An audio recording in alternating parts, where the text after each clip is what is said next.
Hello friends, my name is Marines and this is the start of a weekend reading vlog. I've had a really bad migraine for the past 2 days and it got so bad yesterday that I just couldn't put up with any light or sounds. I was in bed doing nothing very early, and so I eventually fell asleep very early. I woke up this morning at 6 a.m. So me and the pup went on a overcast early morning walk, and then when I got back into bed and I started listening to an audiobook, but I was like, you know what, I'm awake, so I have a lot to do around the house. I've got a few chores that I want to take care of, and I've got some reading that I want to do. So I just got up and got ready and figured I would start this reading vlog as well. In bed this morning, I was listening to Woman Eating by Claire Coda, which I have out as an audiobook from the library, and I got 30% of the way through. And to be perfectly honest, this is a sort of like sad depression girl, like disaster girl sort of book, with the added touch of the girl, the main character, being a vampire. So it is very like slow, very character driven, not very plot intensive, and it doesn't feel exactly like what I want right now, but also I'm like reading with a purpose right now. So the fact that I got 30% of the way into it, like at any other point in the year, I might put this aside and say maybe some other time, but I'm like, no, I have to finish it now.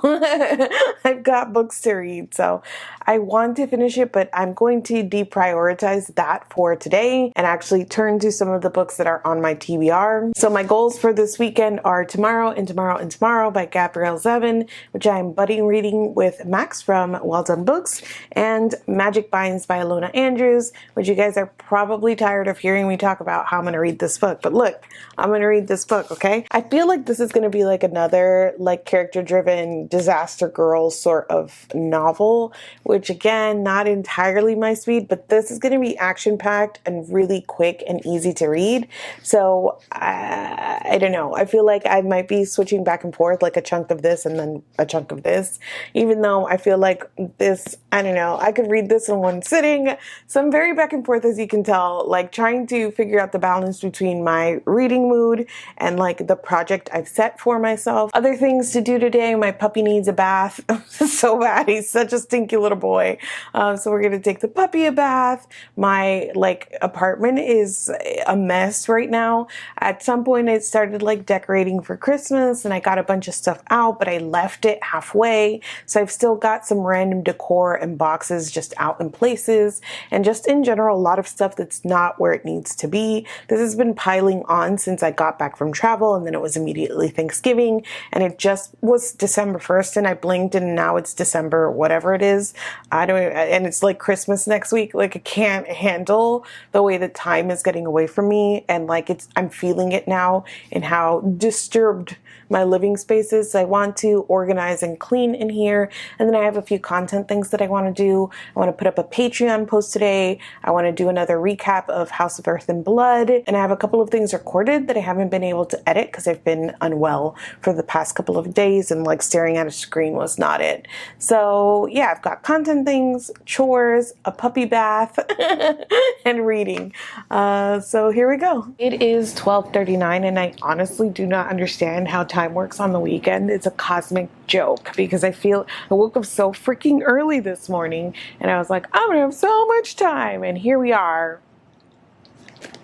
past noon. I did write the next recap for A Court of Thorns and Roses, chapter 12 for Patreon, and that is up now. And then there was like a bunch of stuff in this corner around the Christmas tree to wrap, so I sat down to start to wrap all of that. I've been listening to Tomorrow and Tomorrow and Tomorrow while I've done all of this, and I am 128 pages in. I'm in chapter 2 of part 3. It's really interesting because this is bingeable in that like it's reading very quickly, and that like building tension and sense of dread makes it a book that I don't necessarily want to binge, even though it is bingeable. So I need a break. Like every time we start a new part, there's like that additional like, oh my god, this is gonna fall apart, in a way that is super effective. It feels soapy and very drama-y in that way. I'm taking a break from this now. I'm gonna finish wrapping the gifts that I have left, and I'm gonna start listening to Magic Binds. Bingley got a bath, and I also finished cleaning everything out here. My room is still a mess, so that's what I will tackle next. But I have also, like, I've been taking breaks in between, and I've been listening to audiobook while I do things, and I've been taking break to read from the physical book. So it's been a pretty chill day, even though I also feel like mildly productive. I've gotten some things done. I did all the wrapping. The place is looking a lot better. So it's been a good day. I listened to a little bit more of Tomorrow and Tomorrow and Tomorrow, and I finished part 3, so I'm up to part 4, which is page 179, and that is just under halfway through, so that's going pretty quickly, and I'm still in the same place where it's like interesting, it's engrossing, it's soapy, there's a little bit of nostalgia, like I feel for all of the characters, but also I'm like highly frustrated by all of them. There's a Sally Rooney-esque quality to this story, and I say that having only read Normal People, and I read it for the first time this year, but it's giving me the same sorts of feelings where it's like a bunch of messy characters and I'm stressed, but I'm also engrossed and still needing to like take breaks. Like I'm reading a little chunk and then taking a break. I don't know if this will end up on my best of the year. It's been on a lot of best lists already, and I think it's going to end up on a lot of people's best of the year, but I don't know. I'm also speeding through Magic Binds. I'm 170 pages into that, and I think that's just about halfway as well. And I love the series so much. I love Kate Daniels as a character, and I absolutely love the dynamic that's going on here right now. Kate is really, really coming into her powers. It's like the penultimate book in the series, and like everyone around her is like, Kate, are you okay? And like, Kate, calm down. And everybody's like questioning her, and it's not unwarranted or unfounded because we see that like in her narration that she feels the power and the changes in herself and whatnot. But at the same time, it's like the equivalent of when someone tells you, okay, calm down. And you're like, don't tell me to calm down. That's the equivalent of what Kate is projecting, and I totally get it, and I love that for her, and I love her so much that like honestly every time she does anything I'm like, go off, queen, you're right. You know, do what you gotta do. I support your rights and I support your wrongs. Are they wrongs anyway? I'm not sure. She's doing the best she can. And also like the like frustration I feel on her behalf because she has done so much for, like, she is constantly like self-sacrificing and going out of her way to protect others, and so like the sort of questioning that she's facing now, like the frustration that I feel on her behalf is real. I'm like, all of you shut up because it's none of you putting your butt on the line, right? And so I'm loving going through this with Kate. I'm also like, that frustration for some of the characters really, really culminates in Julie and what she does at the beginning of this behind Kate's back. And even though I get like her motivations for doing it, I want to I just want to shake her a little bit. That, I think, of everything that everybody has said and done to Kate, that's the one that really gets under my skin. And it's interesting because obviously we have more book to go and one more after this, but then the next book is a Julie book, and I have strong feelings for Julie as like Kate's daughter and Kate's ward and whatnot, but I don't have strong feelings for Julie a character because she's been a child through all this, and often like a little rebellious snot of a child. So that'll be interesting to see like how the book leaves her off. I did look up just to make sure I had read all of the novellas, and there's actually one between 8 and 9 that is a Julie and Derek book that I did not read. I think I'm gonna like work it into my reading before the end of the year. To see if that helps with my Julie problem, but I am enjoying the crap out of this. I think this is what I'm going to binge for the rest of the night. Maybe I will try to read like one more chunk of a section in Tomorrow ×3, but yeah, this is the priority. And then I was thinking, if I finish Magic Binds, what will I pick up next? And I'm supposed to be doing this like reading for the Goodreads challenge, and the thing was that I picked up Reminders of Him by Colleen Hoover next, and I have started it. And immediately, it was like immediately no. immediately I don't want to be reading this. And I'm going to, but I think I have to take it slow and just read it in sections. So it kind of stalled out that project. And I wanted this to be a quick thing. I don't want it to extend past the end of the year. I just kind of slowed down because of that Colleen Hoover book, and I have 2 Colleen Hoovers to read. So I'm going to keep reading that one, Reminders of Him, slowly and in chunks. And in the meanwhile, I'm also going to be reading Love on the Brain. I figure this will go a lot quicker, whether or not I'll like love it or enjoy it. I liked The Love Hypothesis, especially because I read it pre-hype. I'm really, really worried to pick this one up now, just because there has been so much like discourse around Ali Hazelwood and her books. And I don't know, I feel like in retrospect, it has colored some of my experience of The Love Hypothesis, or at least it changes the way that I'm approaching this one. With The Love Hypothesis, it was a debut. I got an arc and I binged it in a night and I really enjoyed it. But going into this, I feel like I've got my eyes open a little bit more for some of her dynamics and humor. And I guess I want to like pin down what works or doesn't work for me about Hazelwood, and then obviously compare this to her debut. I'm like cautiously entering into this book, but I still imagine that it will read a lot quicker than Colleen Hoover. Like, it's got to be better than Colleen Hoover. So that's up next. We'll see how much of this I finish tonight. I'm not done reading Magic Binds yet, but I'm close to the end. I was like picking up around here. I still have a bunch of stuff to clean up and organize, but I just had to pause to tell you that the last like 2 scenes, I've just been dying laughing, and I love it so much because it is like it's full of tension, right? And the stakes are high, and as you guys know, I'm very sensitive to tension. I'm always like stressed out for the characters when I read. But there have been some moments of levity and humor in here that are just so good. Having Kate plan her wedding in the middle of everything that is going on right now is just so wonderful. I love it so much. I love it so much. This is so fun. You guys just needed to know that. I'm done and I loved it. It was such a good like continuation and culmination of the story. I know that I put off reading this because like I don't want the series to end because I enjoy it so much, but also I could kick myself for putting this off because it's just so freaking good. So now I have only 1 book and 1 novella left.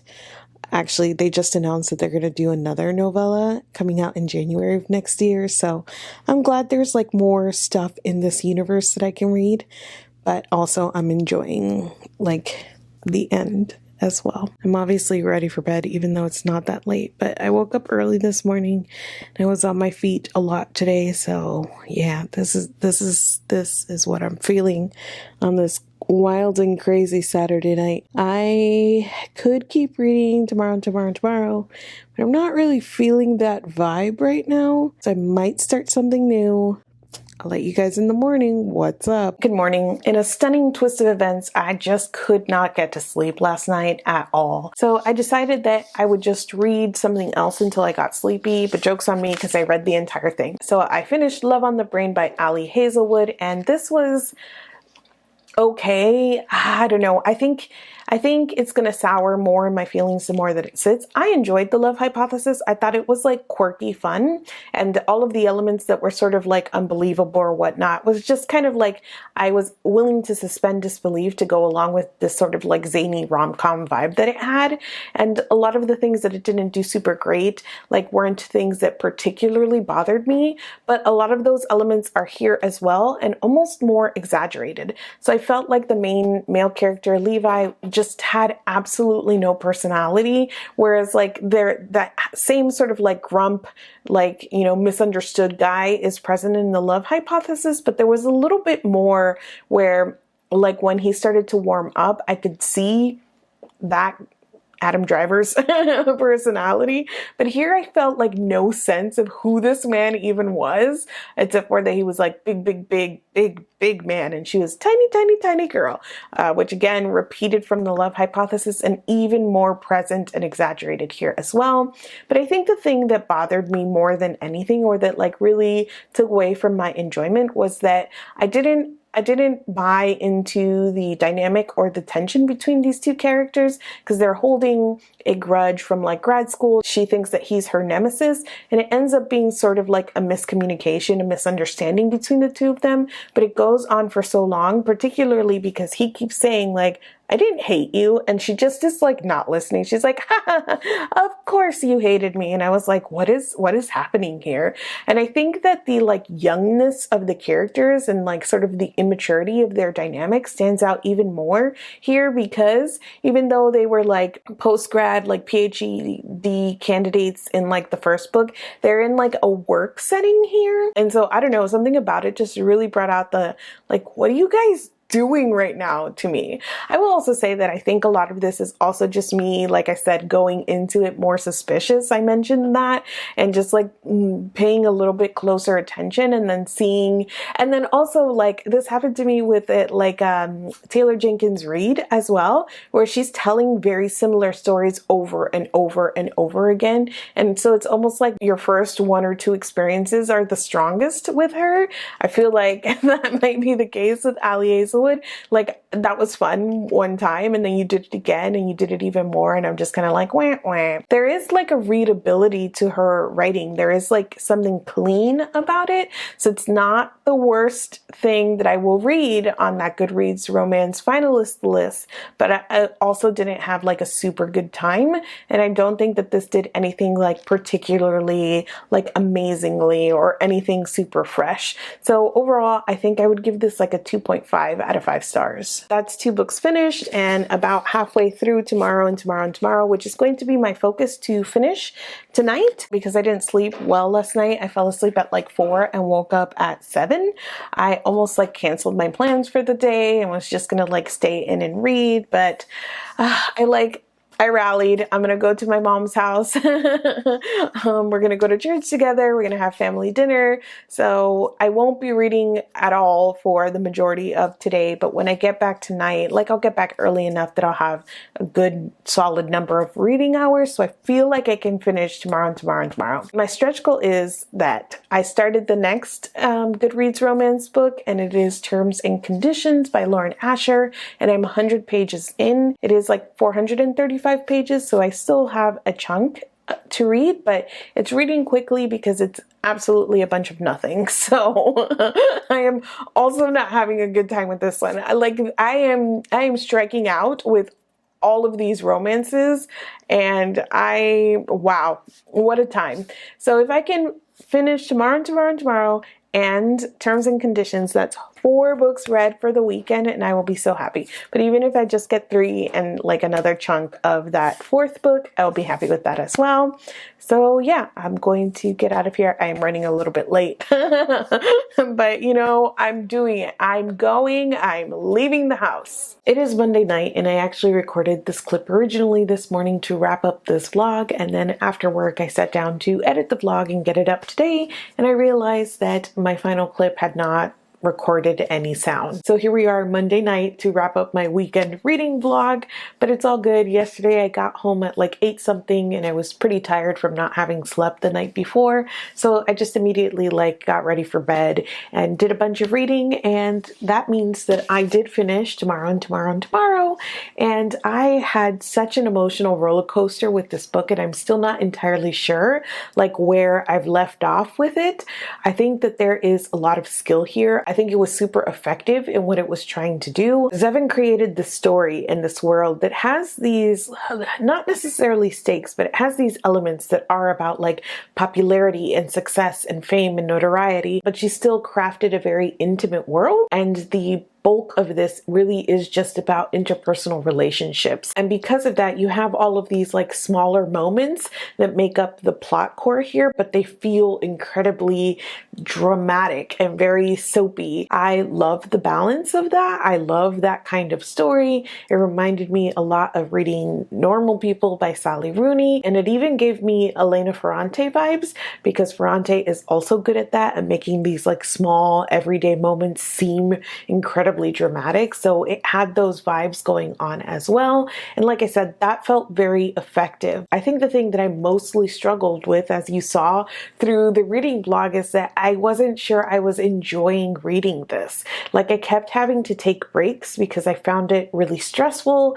I don't know, there was something about it that just continued to build a lot of tension. I don't think that there were enough like good and high points to sort of balance out all of the down that it felt we were doing in the story. And so it became difficult for me to feel like I was enjoying this reading experience, even though I could see where it was effective and also that I was engrossed, right? I did want to know what happened to these characters. And ultimately, though, what happened was what I sort of felt would probably happen from the beginning, because it was just sort of like that downward spiral. There was a moment in here, I think it was section 5, that I did feel more solidly like, no, I am not enjoying this. It felt like the tension had ballooned to a point that it was just overwhelming to me and my feelings and my experience of this. And then in the very next section, something happened that I did not see coming, and it felt like it popped that tension balloon and it pulled me right back into the story, but also in a way that felt a little bit like emotionally manipulative.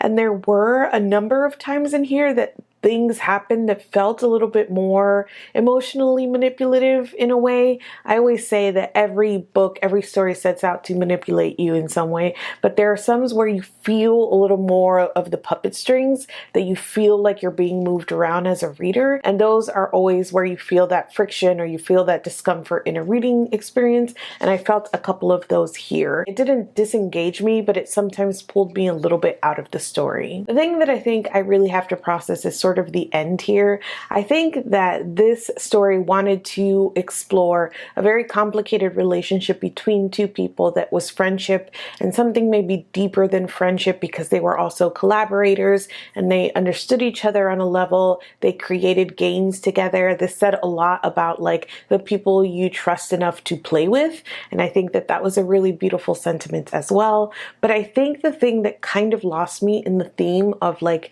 friendships are important and it doesn't have to be about romantic love to have that depth, is that I don't think we ever saw this friendship fully functioning. There was always an element of dysfunction in their friendship, and so it ultimately takes away from the message that was being brought here. Like, I really don't like this idea of like, for there to be sort of that depth of connection, that there's something dysfunctional about it, or to achieve the sort of creativity that they did in the story, that there's something dysfunctional about it. I wish we had seen a little more of like them healthy and them at high points, and I don't know that we got enough of that to fully sell the idea that was here. I also struggled because I felt like the more and more I read, the less I related to or like understood or sided with Sadie in this whole thing. Sadie put a lot of blame on Sam in a way that I don't feel like was fully explored or acknowledged. And by the end, there's sort of like a shoulder shrug of like, we were young, it was what it was, without fully contending with the way that these two people almost miscommunicated or didn't understand each other fully, or were making assumptions about each other, and that never came to a head really. They just made all of those assumptions, they miscommunicated, and at the end it was like kind of like, you know, we were young. And I just wish that there was more of each of them taking more responsibility for their actions, but especially Sadie. Sadie put so much at Sam's door, so much. And oftentimes she was just so wrong about what she was assuming about him. And that is not to sort of like excuse Sam for his own behavior. He had a lot of trauma that he was dealing with. The way he was dealing with his chronic pain was masking a lot and hiding things from others. And so that also like manifested in his friendships in terms of like keeping things from them and not being open with them. And so, but we got to see a little bit more of that explored through Sam and understand why he was the way that he was. So it felt lopsided to me in sort of my understanding of Sam. I don't know, this is so complicated. I'm super curious if you guys read this, how your experience of this book was, what your enjoyment level was, who in the Sadie, Marks, and Sam friendship you found yourself like leaning more towards or understanding more. This is a book that I definitely could discuss a lot with people. Max and I were buddy reading and we went back and forth with like the moments that were standing out to us and sort of my frustrations, but also some of the storytelling tactics that Zevin used here and some of the ways that she would shift perspective or flash forward and back was really well done. I'm circling here because that's kind of how I feel about the book, is that I'm still kind of spinning it round and round in my head. So if you've read it, I'd love to talk to you about it. As of this morning, I had not finished Terms and Conditions, but because this whole thing happened, I actually have finished it since. So I'm counting it. I'm finishing it off for this vlog since I started it in this vlog, and I didn't like this. I didn't like this at all. I think at best, and in some portion of the middle, it was like aggressively mediocre, but I found the beginning to be really messy, and then the end, I was honestly just like skimming really fast because I was like, I don't actually care what happens here at all, and I know what's gonna happen. It was predictable, and there was no investment for me in the characters. So this was a marriage of convenience, fake dating sort of thing, and I love marriages of convenience and fake dating, but the thing that I like is like that slow progression of the relationship, seeing them build from just like the agreement to like having feelings and so on and so forth. But what this was more of a flip-flop sort of thing. Especially the main male character was flip-flopping on his feelings, and he would be like, no, it's just a contract, and then he'd be like, but I like her, and back and forth. Sometimes within the same chapter, he would be like, this is strictly business, and then like something else in the same chapter. And I hated that flip-flopping. It felt really inconsistent, and that was only fed by the inconsistencies in the writing as well. Like silly things, like she would describe Declan smiling at her, and in the next chapter the main character would say, I've never seen him smile, and I was like, you literally did, because I literally just read about you watching him smile. There was also a lot of repetition in the writing. Smiles and grins were often described, but also laughing. There were so many times that she just described like all of this really exaggerated laughing, like throwing their heads back, barking at a laugh, like doubling over, wheezing, laughing. Just laugh was used just like over and over, but like the descriptions were also like overblown, especially for what was being said, because I never found it funny. There was never anything there that I would laugh at. So being told that these people were like wheezing in laughter just started to annoy me. This is the second book in a romance series, so they're interconnected stories, and usually you can read those as standalones, and you mostly can here, but it was weird because they're like billionaire brothers, right? And they run like a Disney-esque theme park, but I honestly have no conception of like what business actually is and what like each character's role is in it. Like they kept making reference to one brother being in the Disneyland thing and one brother trying to be a CEO but of the company. But I don't know, the way that they talked about the company and the theme park was so confusing to me that it made me feel like maybe all of that explanation happened in some time in book one and the author never bothered to like clarify what the heck was going on here. It also felt like maybe we missed a piece of the story in book one. I don't know if that's true, but I have never seen a marriage of convenience set up as quickly as this book did it. Like literally in chapter one, it's like, here are your characters. Oh, they're gonna get married for convenience. And I was like, wait a hello, how are you?